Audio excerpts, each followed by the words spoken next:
Siamo sempre qui a Friuli Doc, a Udine, con Caterina Ferraro per parlare di fumetti. Infatti lei fa parte del gruppo dei fumettanti, quindi andiamo subito a chiederle di che cosa si occupa questo gruppo. Allora, il nostro è un gruppo che essenzialmente si occupa del fumetto in ogni sua espressione grafica, quindi va dal manga fino ai fumetti di stile più americano e riunisce tutti i ragazzi che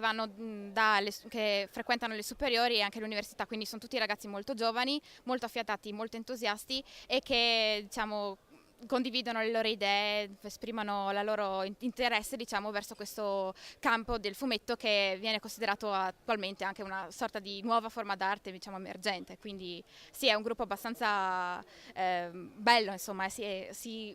gestisce molto bene anche perché siamo tutti molto giovani e tutti molto entusiasti. Che consiglio ti sentiresti di dare a un ragazzo o una ragazza che come te vorrebbe avvicinarsi a questo mondo?